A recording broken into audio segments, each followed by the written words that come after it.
Here's something that'll make you check your ammo stash tonight. The West just realized it outsourced most of its gunpowder production to China. Yeah, you heard that right. While we've been arguing about which AR-15 is best, NATO countries have been buying their boom boom ingredients from the same country that makes our iPhones. And now, with global tensions heating up faster than a suppressor after a mag dump, some of our favorite calibers might be heading for the endangered species list.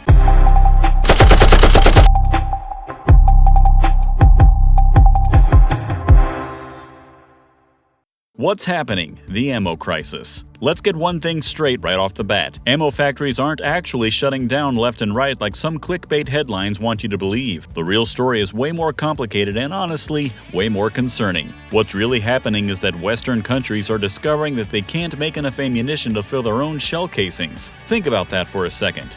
We can stamp out brass cases all day long, but when it comes to the actual explosive stuff that goes inside, we're basically asking our potential enemies for help.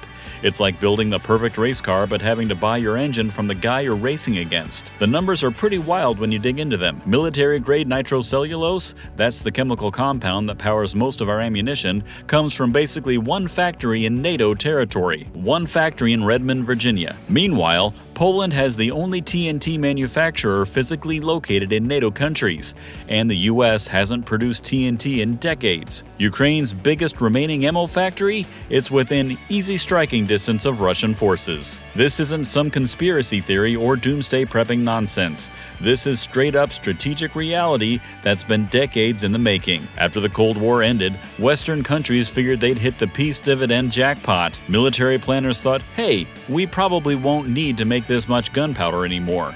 So they started shutting down domestic explosive manufacturing and moving it overseas where it was cheaper and had fewer environmental regulations. Why factories are shutting down? Here's where it gets really interesting. The reason we moved so much explosive manufacturing overseas isn't just about money, though that's part of it. Making gunpowder and explosives is genuinely dangerous work.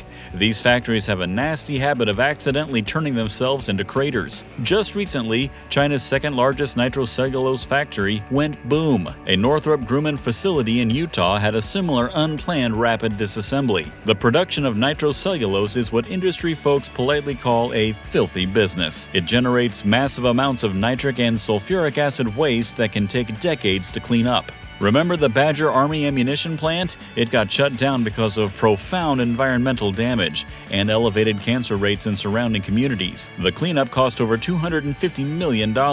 So yeah, when some politician says, why don't we just make more ammo factories? The answer is pretty complicated. Environmental regulations have also cranked up compliance costs by over 15% just in recent years, especially for anything involving lead-based primers. It's a classic catch-22. We want clean air and water, but we also want to be able to defend ourselves without depending on the countries that might not have our best interests at heart. The worst part is that it goes beyond the factories themselves. The basic resources are at issue. We are discussing important materials that sound like they belong in a science fiction film, yet they are vital to the production of ammunition. Take tungsten, for example. This stuff is crucial for armor-piercing rounds and pretty much every caliber of ammunition you can think of. China controls about 85% of the global tungsten supply, and the US has almost zero domestic production. The Government Accountability Office classified tungsten as high risk for supply chain disruption. Then there's gallium, which goes into military-grade semiconductors for advanced weapon systems. China produces over 98% of the world's gallium, and when they slapped export restrictions on it in 2024, some defense programs saw production delays of 18 to 24 months. If you're getting some value out of this, a quick like and subscribe goes a long way. It also tells YouTube you actually want to see more content like this instead of, well, cat videos. Alright, back to it. Which caliber might be next and why? Now we're getting to the meat and potatoes. Which calibers are actually at risk? Looking at history gives us some clues about what makes a caliber go extinct. The .32 ACP is basically a zombie caliber at this point. Technically still available, but nobody really wants it because the .380 ACP does everything better. The .25 Auto is so anemic that there's literally a joke that you'd be better off with a shovel in a fight. The .41 Magnum never caught on despite being designed as the perfect compromise between power and controllability. But those are the obvious ones. The calibers that should really have you paying attention are the ones facing modern pressures that didn't exist when those older rounds died out. First up, .556 NATO. Now, before you start typing angry comments, hear me out. The 5.56 isn't going anywhere tomorrow, but it's facing some serious long-term headwinds. The U.S. Army is transitioning to the new 6.8mm round for their next-generation squad weapons program. Winchester already landed a contract to deliver 5 million rounds of 6.8mm to the Army. Military adoption drives civilian markets more than most people realize. When the military subsidizes tooling and creates massive economies of scale, civilian ammo gets cheaper and more available. When the military moves away from a caliber, those economies of scale disappear. The 5.56 will probably stick around for decades because of how popular AR-15s are, but it might get more expensive and see less innovation over time. The bigger immediate threat is coming from environmental regulations. States are pushing hard for lead-free ammunition, and that's creating some real challenges. Colorado is actively encouraging hunters to switch to lead-free rounds. California has mandated lead-free ammo for law enforcement training and civilian use in many areas. The problem is that early lead-free rounds had issues with inconsistent performance, increased barrel wear, and higher costs. While manufacturers are working on better alternatives, the traditional lead-based versions of popular hunting and target shooting calibers could see their availability reduced or their prices jacked up significantly. Here's something most people don't think about. Any caliber that relies heavily on those critical minerals we talked about earlier is vulnerable to supply disruptions. That's not specific calibers per se, but rather entire categories of ammunition that need tungsten, gallium, or rare earth elements in their manufacturing process. What this means for gun owners. First, don't panic. The ammunition market is actually projected to grow substantially over the next decade. The global ammo market is expected to hit $36.9 billion by 2034, with small caliber ammunition reaching $9.1 billion by 2033. That's good news. The challenging news is that this growth is going to come with ongoing supply volatility, potentially higher prices, and a continuous shift toward new technologies and materials. We're looking at a future where smart ammunition, lead-free rounds, and AI-integrated manufacturing become the norm rather than the exception. The industry is responding, but slowly.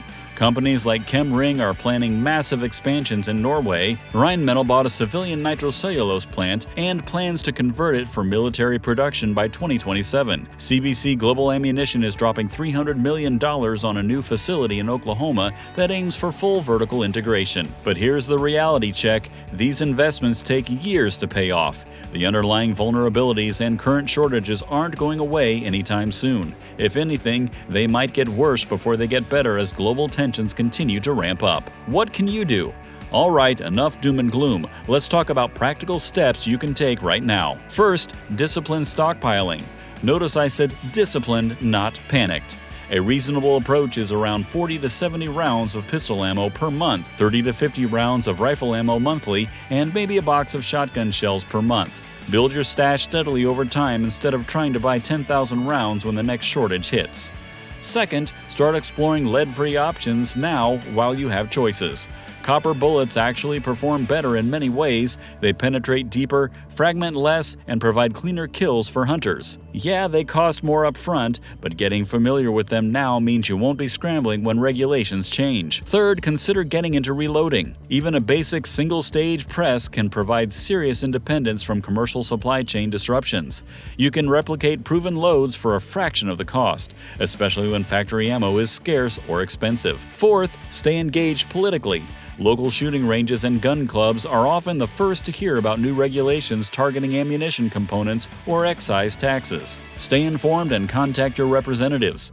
The squeaky wheel gets the grease, and right now the anti-gun lobby is doing most of the speaking. Finally, vote with your wallet for domestic production. When you're buying ammo and the price is comparable between domestic and imported options, choose the American-made stuff. Companies like CBC are specifically asking consumers to look for their Oklahoma-made cartridges to support domestic manufacturing capacity. Final verdict: the ammunition industry is going through its biggest transformation since the switch from black powder to smokeless. The old ways of doing business, depending on cheap overseas production and hoping geopolitics stay stable, are coming to an end. The calibers that survive and thrive in this new environment will be the ones that adapt to lead-free requirements, maintain strong civilian demand, and don't rely too heavily on materials controlled by potentially hostile nations. The ones that don't adapt, well, they might join the 32 ACP in the land of the forgotten. What calibers do you think are most at risk? Are you already stocking up on anything specific or switching to lead-free options? Drop your thoughts in the comments. I'm genuinely curious to see what you're seeing at your local gun stores and ranges. Subscribe to Guns You Can't Live Without channel for more gun industry updates.